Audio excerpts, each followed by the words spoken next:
rabbet joint is really the simplest of the mechanical joints. A rabbet, that's spelled with an E-T on the end, not an I-T like the little critter in your backyard. A rabbet is simply a cut made along the edge or the end of a workpiece that accepts a mating piece.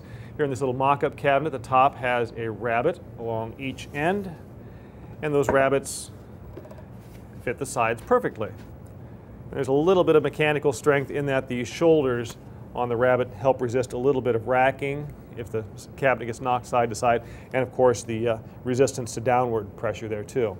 So in addition to typically fastening a cabinet top onto its sides, you can also rabbet the back of a cabinet to inset the panel for the back. On this drawer, we've got a real simple drawer front made with the rabbet in the drawer front that accepts the drawer sides. Nice thing about rabbets is they are very simple to cut, and you can do them with a variety of tools. You can do it with a handheld router, you can do it on the router table, and you can do it on the table saw, and I'll walk you through all those. We'll start with the handheld router. This router, I've got a special bit. It's called a rabbeting bit. You can see it's got the cutter on it, and what's special about it is it's got this bearing down here. This bearing rides against the edge of the workpiece, and the different diameter of the bearing and the cutting edge of the bit is the width of the rabbet. So you can change out bearings, buy bits with different size bearings so you can cut rabbets of different widths. Let me show you how this works. It's really pretty simple.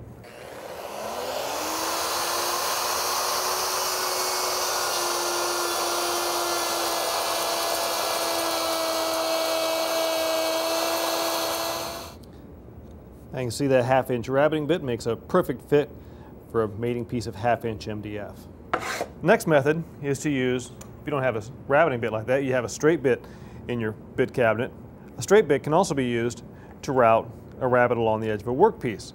The one thing you'll need to do though is add a way to guide the router. I'm going to change out the bits and we'll get set up for that. I've mounted a 3/4 inch straight bit in the router now, and when you're routing a rabbet with a straight bit, you need some way to guide the router so that it just doesn't go dancing all across the panel, ruining the cut. With a rabbeting bit, you had the advantage of a built-in bearing that rides against the edge of the panel. With a straight bit, there's no such thing. So we need a way to guide that bearing, guide that bit rather. And this simple jig is a very handy item to have in your shop. This is just a couple pieces of MDF. One's the top piece is a fence, the bottom piece is a base. Glue and screw the fence to the base.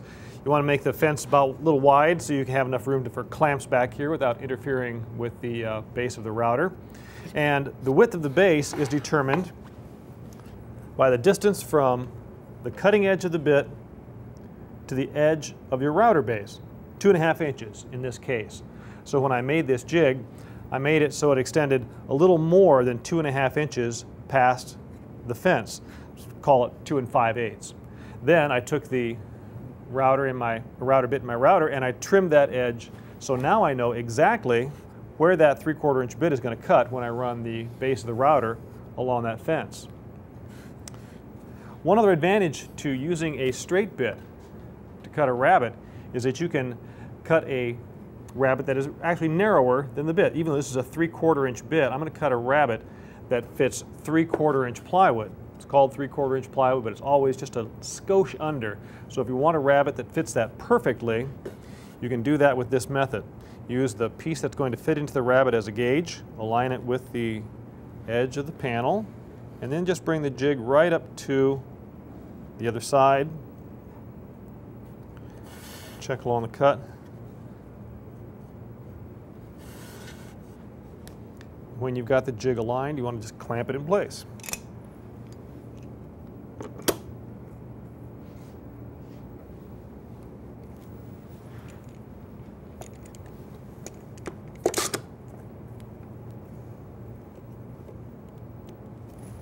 Double check. That looks very good. And I'm ready to route this rabbet.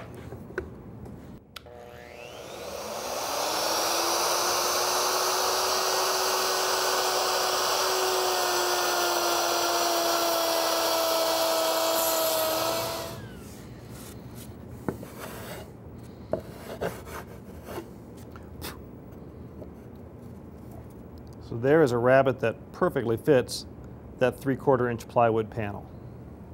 Now you can also use the rabbeting bit and a straight bit on the router table. I'll show you that. To cut a rabbet with a straight bit, set the height of the bit for the depth of the rabbet, then measure from the outside edge of the bit to the fence to set the width of the rabbet, then lock the fence in place. Then just run the workpiece along the fence to cut the rabbet.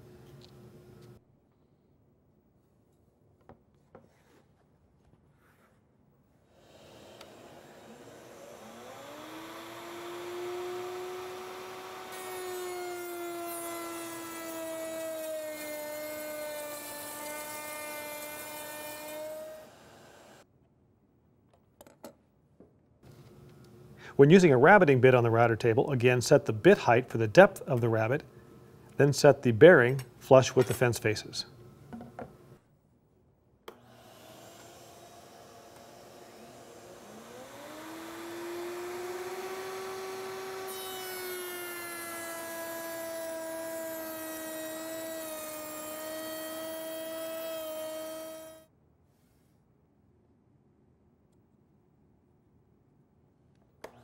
You can also cut a rabbet narrower than the rabbeting bit by simply moving the fence to bury more of the bit.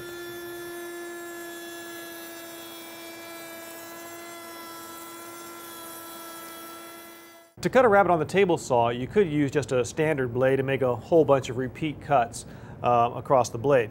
That works. It does tend to leave a lot of score marks where each time the blade went past you might have a score mark. A better way to do it is to get yourself a dado blade. This is a 6-inch dado blade, and it consists of a kind of a miniature, a 6-inch in diameter chipper that goes on the outside. There's actually 2 of these when you fit them into the saw. And then there's a series of chippers that go between the 2 outside blades. And by stacking these together on the arbor, you come up with a much wider blade. It makes a wider cut. So by changing the number of chippers in there, you can vary the width of your cut. I've got this set up, kind of just an arbitrary number, about 5/8 inch wide, and I'll show you why I'm not too concerned about the actual width of the blade here in just a moment. Get this snug down.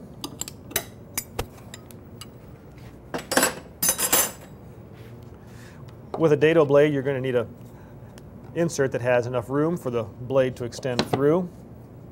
Now that I've got that set, the next thing to consider is the width of my rabbet. In this case, I'm going to take a piece of 1/2 inch MDF and make a rabbet that seats that MDF right in the edge of this plywood panel. I'm going to use the MDF itself as a gauge to set the width of my blade to the fence. You'll notice I've got an auxiliary fence clamped to my rip fence, and here's why. I need to raise the blade into that fence to bury part of it, so I'm only exposing exactly 1/2 inch. So I'm going to lower the blade, bring it over so that auxiliary fence just covers the outside chipper, and then cut into it.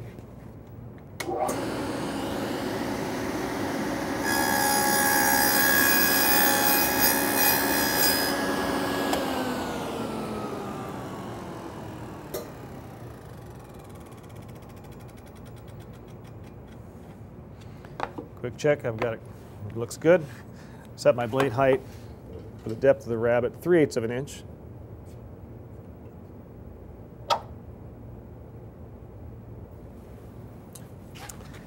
Now I'm going to position the rip fence so it exactly matches the width of the MDF. Just put the MDF next to there, and using my fingers as a very sensitive gauge, you can tap the fence over until the outside of that tooth is perfectly flush with the face of the MDF. Feels like that's perfect. Okay, now with the width set, my height set, I'm ready to make a rabbet in my panel.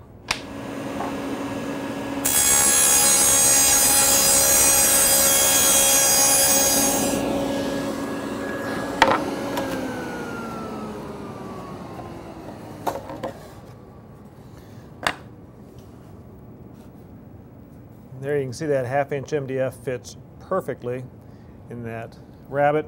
Edges are flush. Now I can even cut a wider rabbet without changing my setup too much, without changing the blade, simply by moving the fence over a little bit to expose more blade. Or if I need a narrower rabbet, push the fence toward the blade. You do want to be careful though that if you've got a blade that's about 3/4 of an inch in width and your auxiliary fence is also 3/4 of an inch in width, you're not getting too close to your metal fence and you cut into it.